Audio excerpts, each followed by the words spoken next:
बच्चों, मैं Ragini Singh शिवव्रत Singh children academy से आपकी हिंदी अध्यापिका आज की इस कक्षा में आपका स्वागत करती हूँ।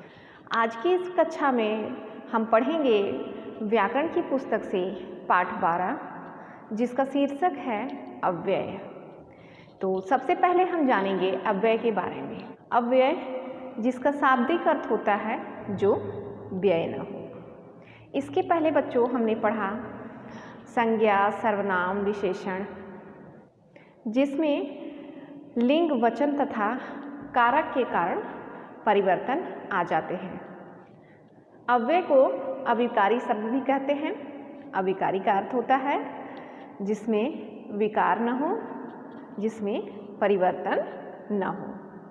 अव्यय या अविकारी शब्द ऐसा है जिस पर लिंग, वचन तथा कारक का कोई प्रभाव नहीं पड़ता, अर्थात इनके प्रयोग से भी इसके मूल रूप में कोई परिवर्तन नहीं होता। तो सबसे पहले हम शीर्षक का नाम लिखेंगे और अव्यय की परिभाषा के बारे में जानेंगे कि अव्यय है क्या। शीर्षक का नाम है पाठ 12 अव्यय।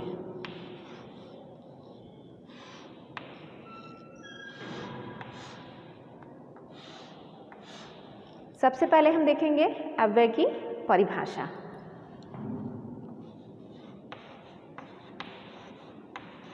अव्यय की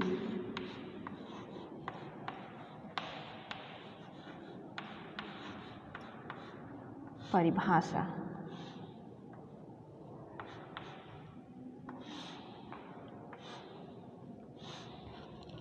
जो शब्द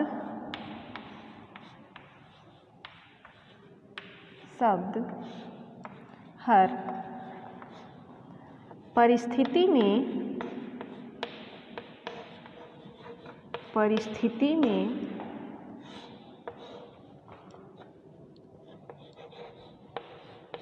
समान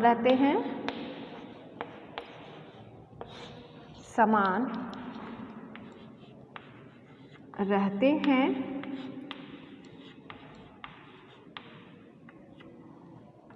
तथा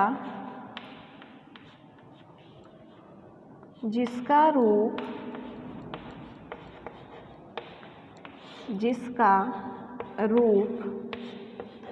कभी नहीं बदलता, उन्हें अव्यय या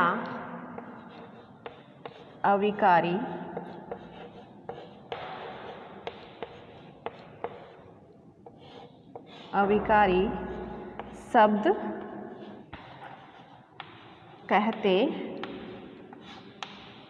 हैं। जो शब्द हर परिस्थिति में समान रहते हैं तथा जिसका रूप किसी भी परिस्थिति में नहीं बदलता, उन्हें हम अव्यय या अविकारी शब्द कहते हैं। इसके उदाहरण में हम देखेंगे कुछ शब्द हिंदी के भी अविकारी शब्द हैं, अव्यय शब्द, और कुछ संस्कृत में भी अविकारी शब्द होते हैं या अव्यय शब्द होते हैं। तो उदाहरण में हम हिंदी के शब्दों को देखेंगे।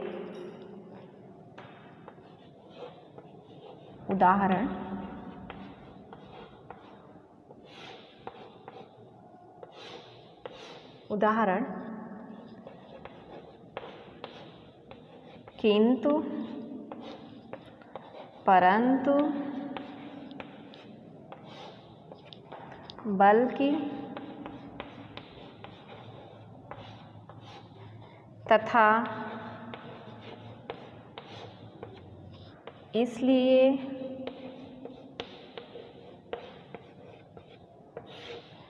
अतएव, अर्थात,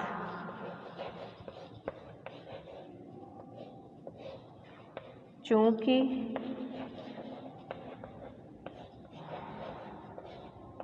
अवश्य,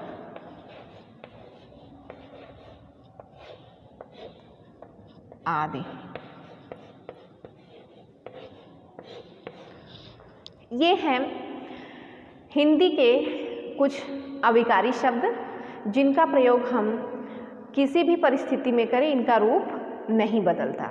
और संस्कृत के अविकारी शब्द अत्र, तत्र, कुत्र, सर्वत्र, इसका अर्थ यहाँ, वहाँ, कहाँ, सब जगह, ये सब संस्कृत के अविकारी शब्द हैं। अब हम जानेंगे अव्यय के भेद के विषय में कि अव्यय के कितने भेद या प्रकार हैं। अव्यय के भेद या प्रकार।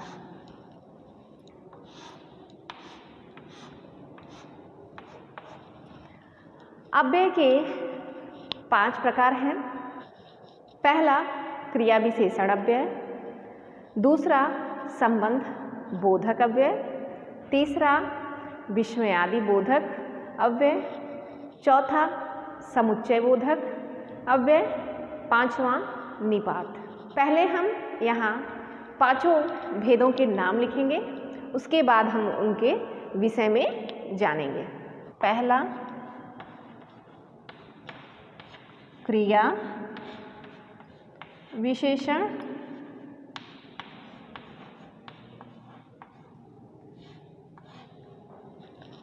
दूसरा संबंध बोधक,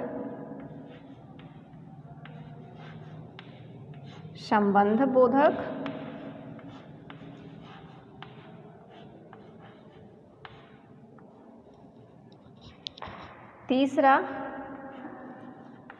समुच्चय बोधक,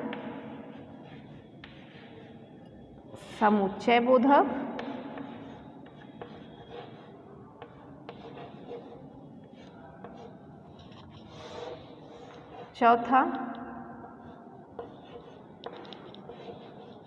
विस्मयादि बोधक,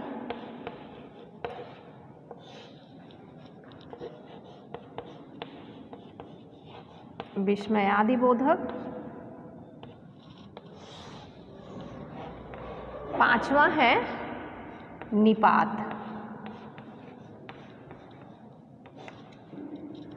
पिछली कक्षा में आप लोगों ने क्रिया विशेषण, संबंध बोधक, समुच्चय बोधक और विस्मयादि बोधक अव्यय के विषय में पढ़ा था। इसमें एक नाम और बढ़ गया है और वो है निपात। सबसे पहले हम अव्यय के पहले भेद के विषय में जानेंगे, जो है क्रिया विशेषण। पहला क्रिया विशेषण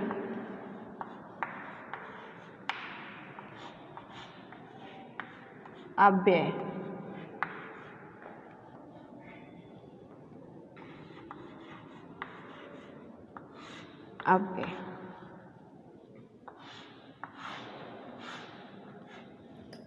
क्रिया विशेषण अव्यय किसे कहते हैं? क्रिया विशेषण अव्यय जो अविकारी शब्द या जो अव्यय शब्द क्रिया की विशेषता बताते हैं, अर्थात उसके विषय में जानकारी देते हैं, उसके विषय में बताते हैं, उसे हम क्रिया विशेषण कहते हैं। सबसे पहले हम इसके बारे में यहाँ पर लिखेंगे। जो अविकारी शब्द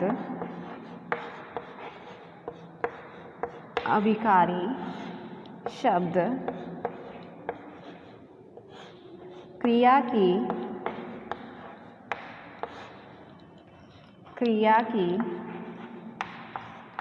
विशेषता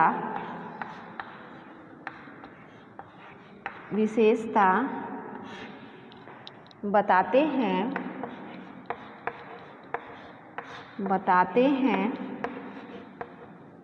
तथा उसके बारे में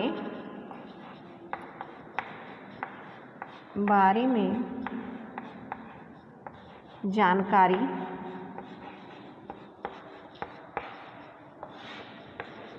देते हैं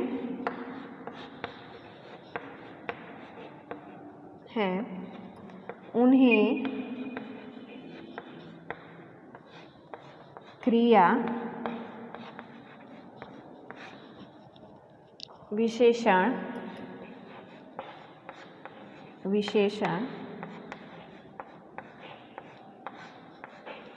कहते हैं। अब हम जानेंगे क्रिया विशेषण को और अच्छी तरह से उसके उदाहरण के द्वारा। उदाहरण,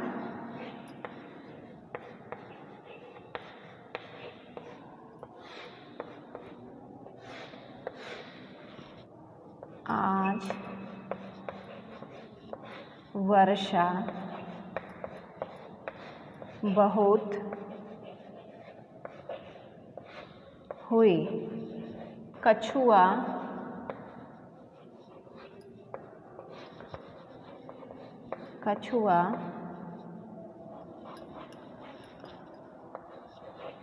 धीरे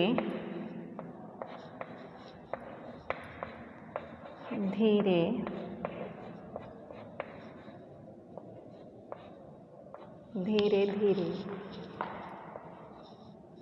चलता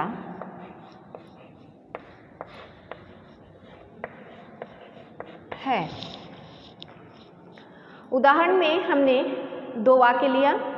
आज वर्षा बहुत हुई, कछुआ धीरे धीरे चलता है। इस वाक्य में आज वर्षा बहुत हुई वाक्य में विशेषता बताई जा रही है कि आज वर्षा बहुत हुई। ये है विशेषता बताई जा रही है। किस शब्द से बताई जा रही है? अव्यय शब्द से। बहुत अव्यय शब्द। कछुआ धीरे धीरे चलता है। इस वाक्य में विशेषता कहाँ बताई जा रही है और कैसे बताई जा रही है? कछुआ धीरे धीरे चलता है। कछुआ धीरे धीरे चलता है। आज वर्षा बहुत हुई। जैसा कि हमने क्रिया विशेषण अव्यय के बारे में जाना कि जो अविकारी शब्द क्रिया की विशेषता बताते हैं या जानकारी देते हैं उन्हें हम क्रिया विशेषण कहते हैं। अब यहाँ पर हम देखेंगे कि क्रिया विशेषण के भी 4 भेद होते हैं। वो भेद कौन कौन से हैं अब हम उसके बारे में जानेंगे। पहला रीतिवाचक क्रिया विशेषण, दूसरा कालवाचक क्रिया विशेषण, तीसरा स्थानवाचक क्रिया विशेषण और चौथा परिमाणवाचक क्रिया विशेषण। पहले यहाँ पर हम क्रिया विशेषण के भेद लिखेंगे। क्रिया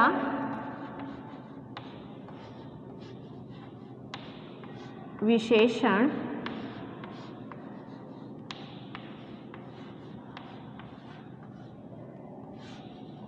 के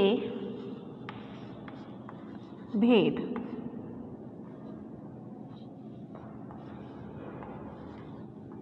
क्रिया विशेषण के भेद।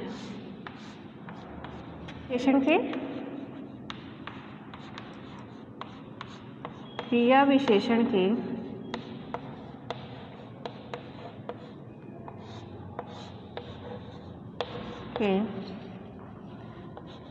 4 भेद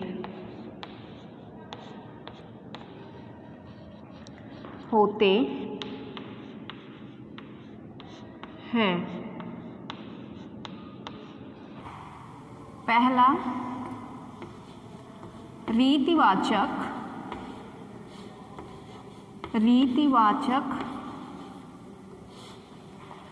क्रिया विशेषण।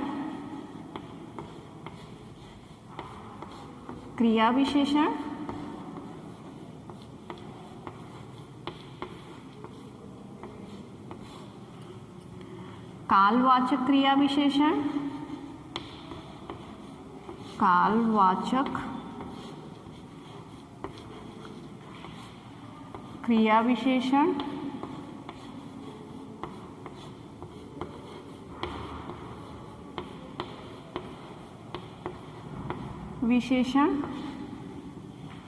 तीसरा स्थानवाचक क्रिया विशेषण। स्थानवाचक क्रिया विशेषण,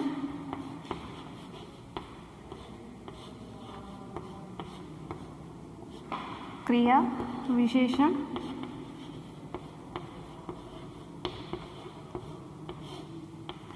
चौथा परिमाणवाचक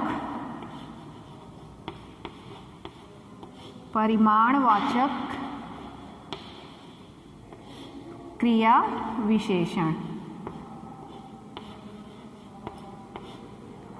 क्रिया विशेषण।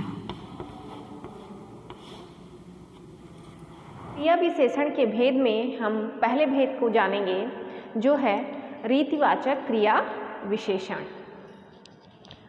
क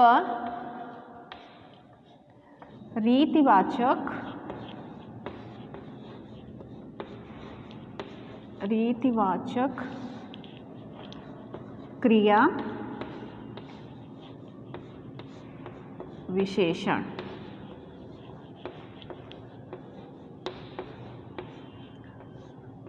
रीतिवाचक क्रिया विशेषण। जो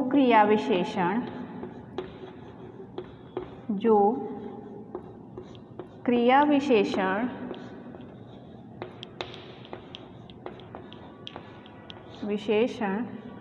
क्रिया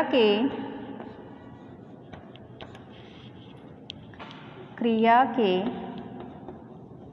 होने का या रीति बताते हैं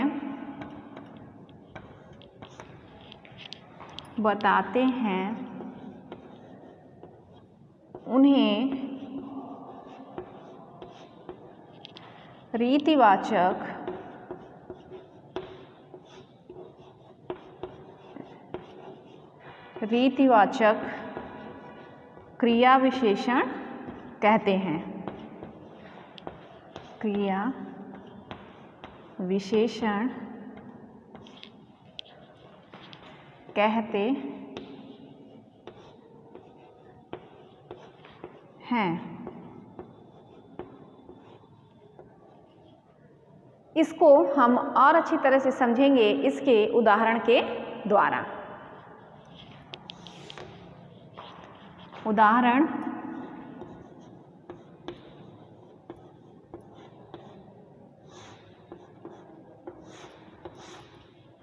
सबसे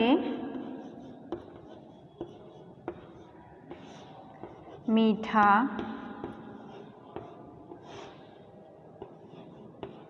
बोलो, खरगोश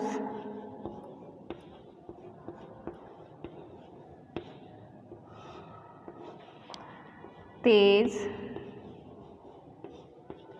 दौड़ता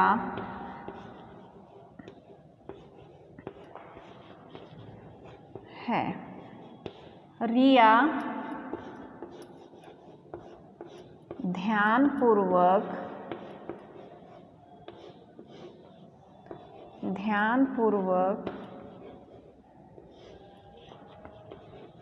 पढ़ती है।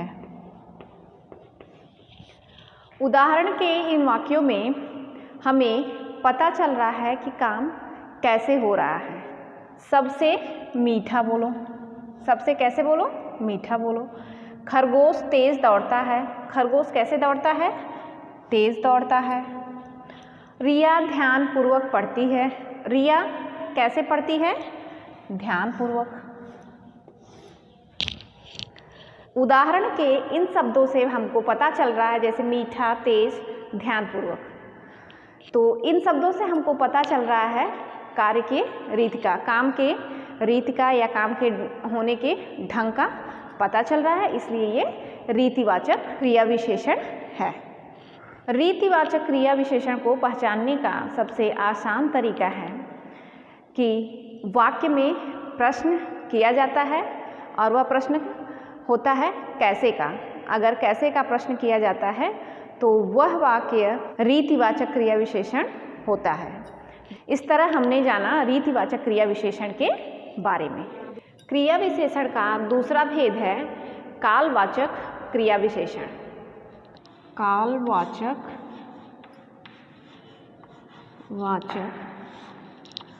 क्रिया विशेषण। क्रिया विशेषण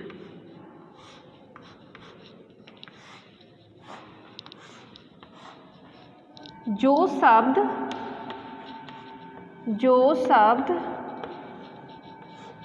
क्रिया के होने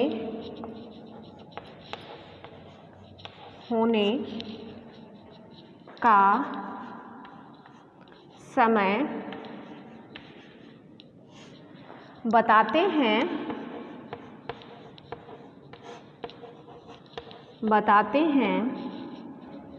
उन्हें कालवाचक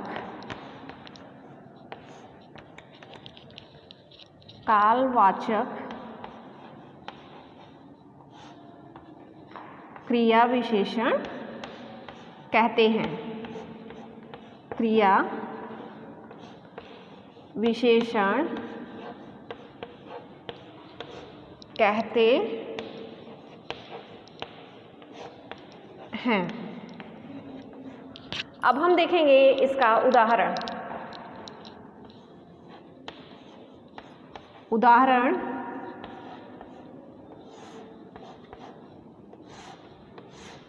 नानी सुबह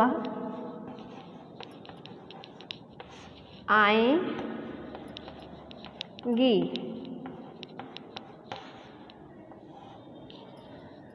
दूसरा, सब्जी वाला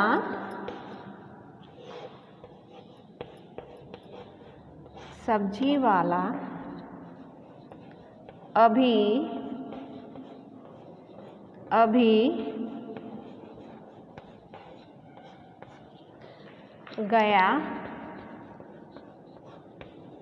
है। उदाहरण के इन दोनों वाक्यों में हमें कार्य के होने के समय का पता चल रहा है। कैसे? नानी सुबह आएंगी। नानी के आने का पता कैसे चल रहा है कि नानी सुबह आएंगी। सुबह के समय का पता चल रहा है, इसलिए ये कालवाचक क्रिया विशेषण है। सब्जी वाला अभी गया है। इसमें इस वाक्य में हमें पता चल रहा है किसका?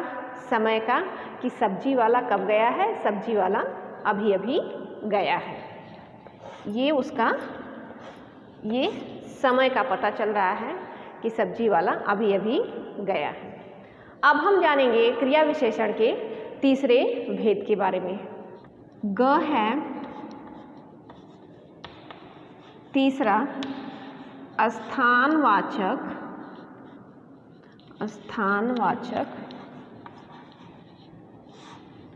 क्रिया विशेषण।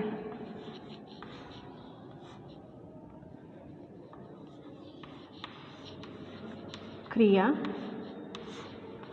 विशेषण। अब हम देखेंगे इसका उदाहरण।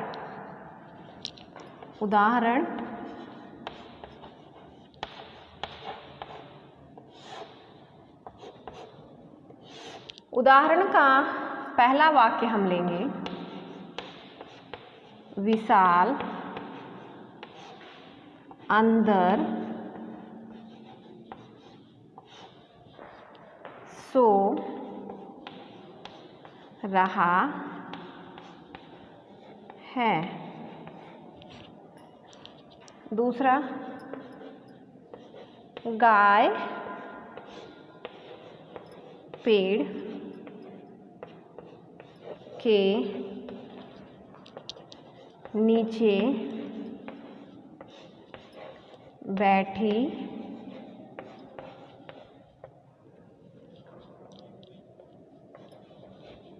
है।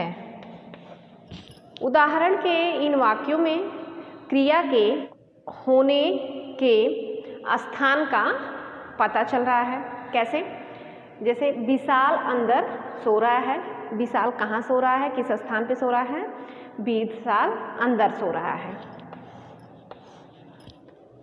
गाय पेड़ के नीचे बैठी है।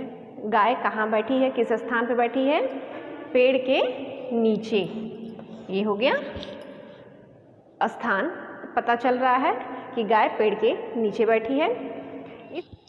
इस तरह इन वाक्यों में क्रिया के होने के स्थान का पता चल रहा है, इसलिए ये स्थानवाचक क्रिया विशेषण है। अब हम जानेंगे इसके चौथे और आखिरी भेद के बारे में। क्रिया विशेषण का चौथा भेद है घ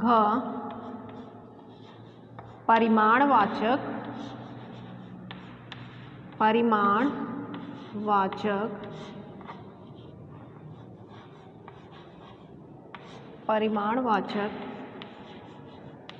क्रिया विशेषण।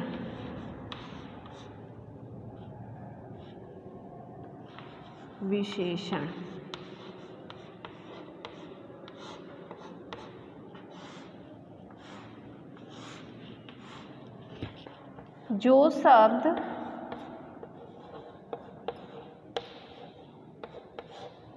क्रिया की मात्रा अथवा नापतोल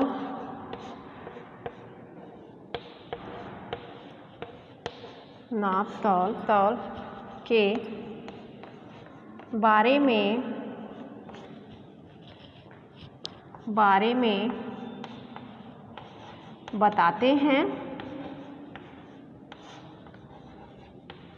बताते हैं उन्हें परिमाणवाचक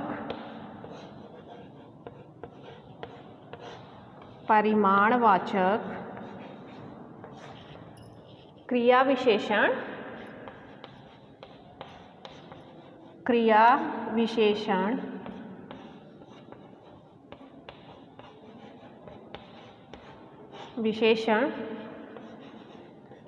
कहते हैं। अब हम देखेंगे इसके उदाहरण को।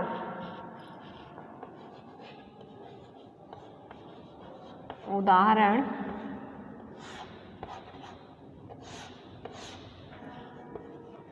ज़्यादा खाना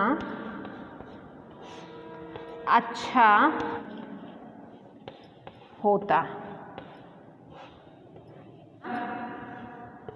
घड़े में आधा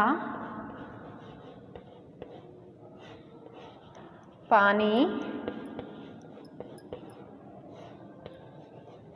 भरा है। उदाहरण के इन वाक्यों में हमें पता चल रहा है कि ज़्यादा खाना अच्छा नहीं हो। इस वाक्य में मात्रा का पता चल रहा है। कैसे? ये ज़्यादा। इस वाक्य में पता चल रहा है कि ज़्यादा खाना अच्छा नहीं होता। ज़्यादा शब्द से मात्रा का पता चल रहा है, इसलिए ये परिमाणवाचक या विशेषण है। दूसरा, घड़े में आधा पानी भरा है। घड़े में कितना पानी भरा है? आधा। इसमें मात्रा का पता चल रहा है कि पानी कितना भरा है? पानी आधा भरा है, इसलिए यह परिमाणवाचक क्रिया विशेषण शब्द है। बच्चों, आज की कक्षा में हमने जाना अव्यय के विषय में, अव्यय के भेद के विषय में, जिसमें हमने क्रिया विशेषण के बारे में पढ़ा और क्रिया विशेषण के भेदों के बारे में भी पढ़ा। इसके आगे हम पढ़ेंगे पाठ के बचे हुए हिस्से को, जिसमें अव्यय के 4 भेद और बचे हैं। उनको हम अगले वीडियो में जानेंगे। तब तक के लिए धन्यवाद।